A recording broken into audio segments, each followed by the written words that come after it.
Power creep has been an ongoing topic in the gacha community for a few months now, and I even addressed it for Zenless specifically in my recent video. Now, like I stated there, power creep currently isn't a major issue in Zenless because everything in the game can be cleared by every unit, but it can become an issue if things like HP inflation and the rate that we receive new limited units aren't properly managed. Well, in this video, I want to expand this topic and talk about how the Zenless team can tackle power creep before it truly gets here with systems that are already implemented in the game. But there are many different ways that they can go about it for Zenless. But before we get into this video, let me know if you guys pulled for Evelyn or Qingyi, because if you missed the 50-50 like me, check out my guys at Loot Bar before you go for that guaranteed. Loot Bar is a top-up service that offers amazing deals on premium currency for some of your favorite gacha games like Genshin Impact, Honkai Star Rail, and even good old Zenless Zone Zero. Loot Bar offers up to 23% off of any premium currency, which is 23% cheaper than the official game. If you want to buy some monochromes, all you need to do is select the amount you want,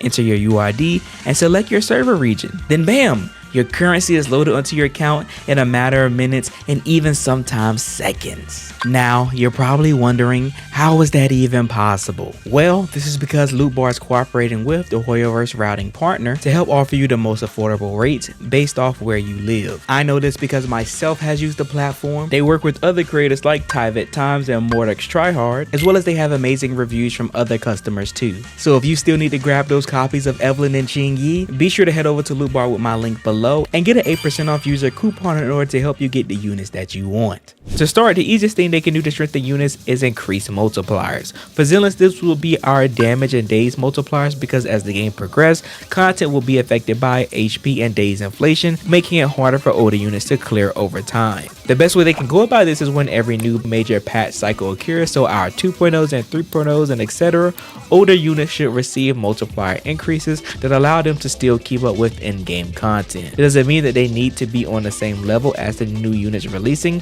but they should be able to at least clear fast enough to receive all in-game rewards. Now, some of you are probably wondering, should these buffs only be applied to our limited units, or should this affect our standard S ranks and A ranks as well? In my opinion, I think all older units should receive some form of increase, but to varying degrees. We still want to make sure there's a difference in characters' power depending on rank and when they are released. We just need to make sure that they're still able to clear. This is a primary issue that players have with power creep because it eventually renders their favorite units useless, and nobody likes that feeling. But this is a boring solution. I wanted them to be a lot more creative with what they can do to improve the state of the game for Zenless once we get to that point. And so, what if I told you there's a much more exciting way that they can do this? If the dev team wants another way to buff characters in Zenless, I think the most exciting thing that they can do is take the new abilities that they've made in Lost Void and make them accessible in characters kits. Currently, we have different skills ranging from a new dash attack for Miyabi, new special attacks for both Yanagi and Ellen, and more. All these new moves provide new utility for the characters that have them,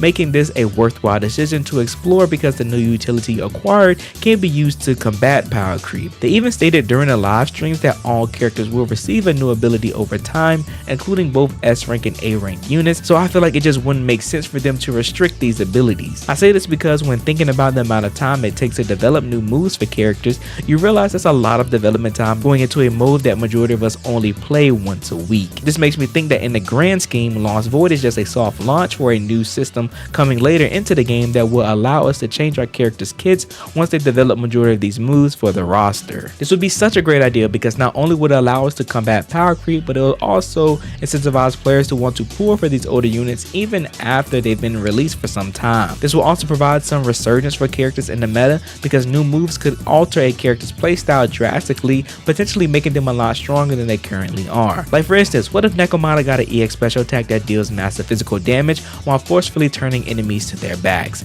This would allow her to take advantage of her backshot gimmick a lot easier while also improving her DPS potential. Changes like this will be super good and nice to see for Zenless because not only will it bring value to our units, but it'll also keep the game fresh. If you don't want to completely go with the new moves route though, they can also alter the properties on current moves in the game. The goal of this will be to make the moves a lot more effective and worthwhile using, especially if the move feels kinda useless in the character's kit. This completely had me thinking about Caesar's ultimate. It does terrible damage and barely does any stun, so the only reason that you would use it is to reapply the shield that she provides for her team. But what if they made it so that the shield from her ultimate is not only applied to the on-field unit, but to the entire team, meaning that all of her buffs are applied to the whole team as well. This makes her ult a lot more useful because now characters that use the quick swap playstyle can take advantage of the buffs that her shields provide when they're switching on and off the field between each other. Now I know majority of this is a stretch and more than likely won't happen, but regardless, I think it's important for us to voice ideas like this because we never know. The devs may be listening. Finally, I think the last major thing that they can do to combat power creep is to continue developing content that requires us to use a larger pool of units in a variety of ways. If we think about how metas are formed in these games, it's normally dictated by how well these units perform in specific in-game content. So if the devs provide various modes that require different skill sets and kits, it'll provide more reasons for players to use older units, which will increase the value of said units. For example, Deadly Assault requires us to have 3 full teams built to clear all bosses. This forced us to build new comps because prior to Deadly Assault, we've only ever needed 2 teams to fully clear in-game. Now because of this, some older units have a reason to be used, especially since that we are still pretty early in the game's life, so players don't have too many units to use in their rotation. But this also means that something like Deadly Assault will only be a temporary solution for older units as we get more units to come to the game. What they could do for a future mode though is introduce faction-based clears. This will be a mode dedicated to you building teams using 2 characters per faction to get max rewards. Now this format is something that already exists in the game, a part of the investigator training course event that released a few months ago. In this course, there are waves of enemies to clear, kind of like Shield Defense, but it offered bonus rewards if the team you cleared with included 2 units a part of the designated faction listed. I would want something like this for an in-game mode because it promotes team diversity and provides players a reason to use their older units if they want to. For instance, let's say that there's a Pompeii fight that requires you to use members from Bellabach Industries. A team that you can build to clear this would be Coletta, Evelyn, and Ben. This team would match the faction requirements needed to get max rewards while also matching the element that Pompeii is weak to.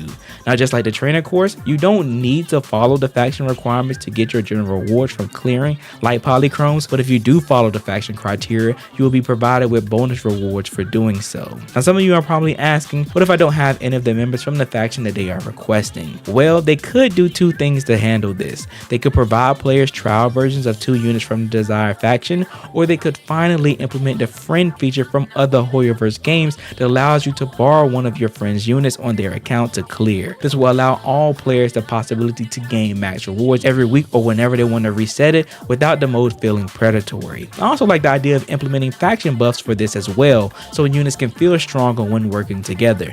These buffs can be unique for each individual character in the faction or just one centralized buff. For example, if you're using the Cutting Hairs, Nicole's debuff will reduce enemies' defense by an additional 15%, and Ambi's EX Special or basic attack Thunderbolt will increase the stun damage multiplier up to 210%. They could also just give the Cutting Hairs as a whole a 30% attack increase plus a 10% energy regen buff. I would want something like this because it'll make units feel powerful when they're with their faction members, making it a much more rewarding experience when they're played together. This will not only breathe new life into these units, but also just makes them feel a lot more satisfying when playing them. Again, the goal for making something like this is to give players a reason to always use their favorite characters no matter how old they are. This is because players' main enjoyment when playing gacha games is using and building teams with their favorite units. So with a mode like this, it could easily provide that experience for players, and I hope that we do get something like it in the future. But that's everything that I have for the power creep topic for now. I know it's been a really big discussion that's had such a negative connotation to it, so I wanted to add a piece to the conversation that feels a lot more interesting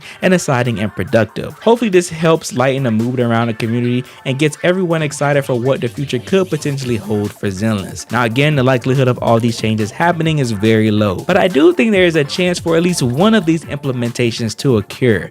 That's because every idea that I presented stems from systems that already exist in the game game, making it a bit easier for the developers to implement. That was the main criteria I had when thinking of these ideas in order to make sure I remained as realistic as possible when having this discussion.